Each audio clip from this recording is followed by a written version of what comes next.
नमस्कार. आपल्या सर्वांचं MR न्यूज मध्ये मधुरंजन न्यूज मध्ये सर्वांचं स्वागत आहे. आज आपण पाडी जिल्हा परिषद मतदारसंघाचा लेखाजोखा मांडत आहोत. हा लेखाजोखा मांडत असताना पाडी जिल्हा परिषद मतदारसंघात जे आहेत त्यामध्ये करवीर तालुक्यातील 12 जिल्हा परिषद मतदारसंघ जे आहेत यामध्ये एक नवीन हा जिल्हा परिषद मतदारसंघ होत आहे. कोल्हापूर जिल्ह्यात 4 जिल्हा परिषद मतदारसंघ नव्याने उदयास येत आहेत. त्यामध्ये प्रामुख्यानं पाडळी खुर्द हा नवीन जिल्हा परिषद म्हणून ओळख होत आहे. पूर्वाश्रमीचे जे 4 जिल्हा परिषद मतदारसंघ आहेत जुने करवीर तालुक्यातील त्यामधील थोडी थोडी गावे एकत्र करून हा पाडळी खुर्द जिल्हा परिषद मतदारसंघ नव्याने होत आहे. या प्रभागात पूर्वाश्रमीचे काँग्रेसचे विश्वास नारायण पाटील आबाजी हे आज शिवसेना नरके गटात सामील होत आहेत.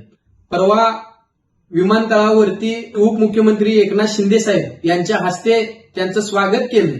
येत्या 17 तारखेला त्यांचा मुंबईमध्ये प्रवेश होत आहे.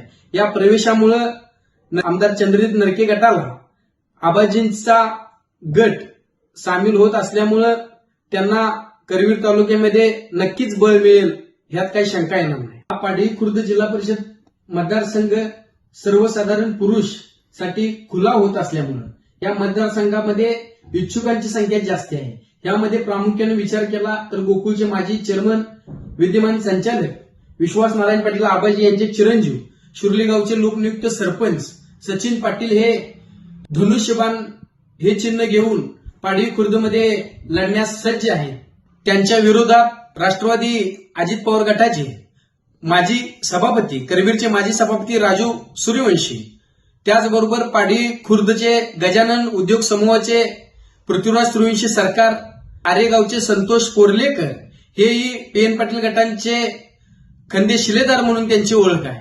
त्याचबरोबर जिल्हा परिषदेचे माजी सदस्य शिल्पा चेतन पाटील यांचे पती राजूजी सुदगिरण यांचे संचालक चेतन पाटील हेही राहुल पाटील व राजेशजी पाटील यांचे सच्चे कार्यकर्ते म्हणून त्यांची ओळख आहे. हेही प्रामुख्याने या मतदारसंघामध्ये करवीरचे माजी सभापती राजेंद्र सूर्यवंशी हे आपली उमेदवारी निश्चित म्हणून मतदारसंघामध्ये दौरे करत आहेत. परंतु नेतृत्वाने त्यांना ग्रीन सिग्नल दिलेला नाही.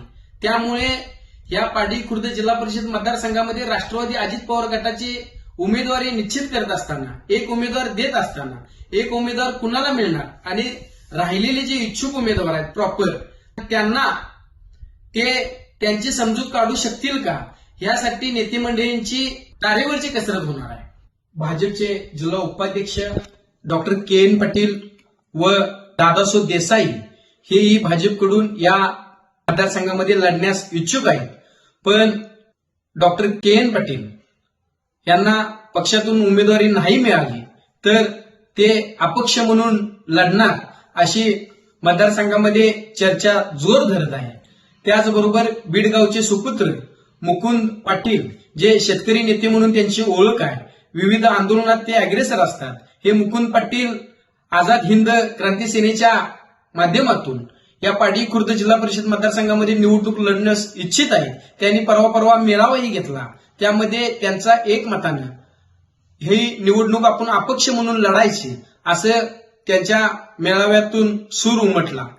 त्याचबरोबर राष्ट्रीय काँग्रेसचे बंटी पाटील साहेब हे या मतदारसंघामध्ये आपला उमेदवार तगडा असावा यासाठी ते तळागाळापर्यंत पोहोचून उमेदवारांची चाचपणी करत आहेत.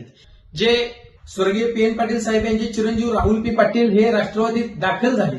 त्यांच्यासोबत पाडळी खुर्द जिल्हा परिषद मतदारसंघातील जे कार्यकर्ते आहेत, जो गट आहे कितपत गेलेला आहे हे येत्या जिल्हा परिषद मतदारसंघामध्ये चित्र ह्याचं स्पष्ट होईल.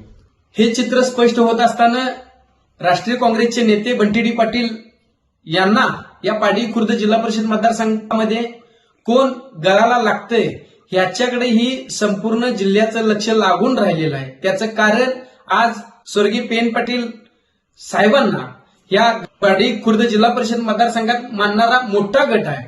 या PN पाटील साहेबांच्या निष्ठावंती या शब्दाला कितपत कार्यकर्ते जागणार याच्यावर पुढचं राजकारणाची समीकरणं बदलणार आहेत. राष्ट्रीय काँग्रेसचे नेते सत्यज उर्फ बंटी पाटील हे या मतदारसंघामध्ये कुणाला उमेदवारी देणार याच्याकडेही पूर्ण काँग्रेस, राष्ट्रवादी, भाजप या इच्छुक उमेदवारांचं लक्ष लागून राहिलेलं आहे. इतकी आज पाडी खुर्द जिल्हा परिषद मतदारसंघाचा इच्छुकांची लेखाजोखा बघितला तर शिवसेना शिंदे गटातून 1, भाजपकडून 2 आणि राष्ट्रवादी अजित पवार गटाकडून 4 ते 5 उमेदवार आहेत.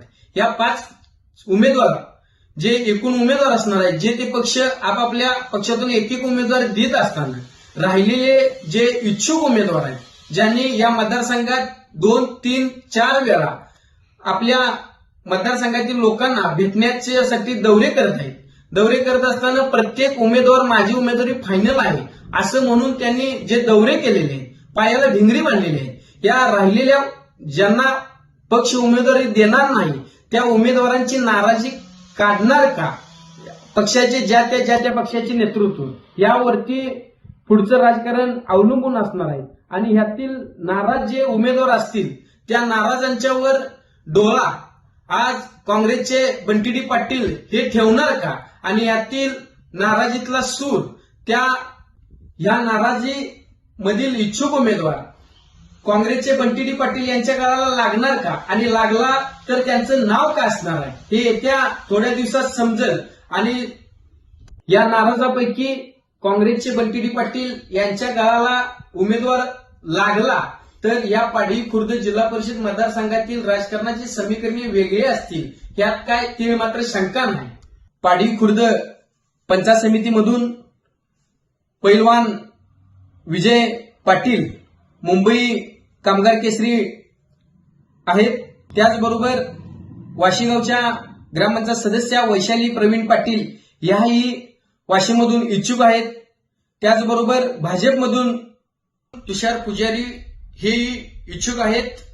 भाजप, शिवसेना एकनाथ शिंदे गट, राष्ट्रवादी अजित पवार गट व अपक्ष हे 4 पक्षातील उमेदवार आज एकमेकाविरोधात लढण्यासाठी सज्ज आहेत.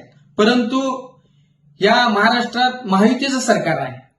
आता झालेल्या आज मतदान प्रक्रिया पूर्ण झालेली कोल्हापूर महानगरपालिकेचा आढावा घेतला तर करवीर तालुक्यामध्ये प्रामुख्यानं महायुती होईल असं चित्र दिसतंय. परंतु आज नेतृत्वावर अवलंबून आहे. कारण सांगरूळ जिल्हा परिषद मतदारसंघ, पाडी जिल्हा परिषद मतदारसंघ, कळे जिल्हा परिषद मतदारसंघ, सडोली जिल्हा परिषद मतदारसंघ या मतदारसंघाचा एकंदरीत हिशोब बघितला तर कुणाला किती मतदारसंघ सुटणार यावरती महायुतीचं समीकरण अवलंबून असणार आहे. महापालिकेच्या निवडणुकीमुळे आज करवीर तालुक्यामध्ये महायुती होईल यासाठी नेते मंडळी प्रयत्न करत आहेत. परंतु येत्या 2 ते 3 दिवसांमध्ये या महायुतीचं समीकरण नक्कीच आम्हाला समजेल. हे महायुतीचं सरकार या करवीर तालुक्यामध्ये प्रामुख्यानं लक्ष घालल असं मध्ये प्रत्येक चर्चेचं उदाहरण आलेलं आहे. महायुती विरुद्ध महाविकास आघाडी ह्या लढती होणार का एकमेकाविरोधात वेगवेगळ्या पक्षांच्या विरोधात ह्या पाडी खुर्द जिल्हा परिषद मतदारसंघाच्या लढती होणार यावर पुढच्या राजकारणाचं समीकरण अवलंबून असणार आहे. त्यामुळे पाडी खुर्द जिल्हा परिषद मतदारसंघ हा कोल्हापूर जिल्हा परिषदेतील हाय व्होल्टेज मतदारसंघ म्हणून ह्याची ओळख निर्माण होणार आहे यात शंका नाही. आज MR न्यूजच्या माध्यमातून आम्ही पाडी खुर्द जिल्हा परिषद मतदारसंघाचा लेखाजोखा मांडला. उद्याच्या अंकामध्ये शिंगणापूर जिल्हा परिषद मतदारसंघाचा लेखाजोखा आम्ही MR न्यूजच्या माध्यमातून तुमच्या समोर आणत आहोत. यासाठी आमच्या चॅनेलला सबस्क्राईब करून, लाईक करून, कमेंट करून सहकार्य करा. धन्यवाद.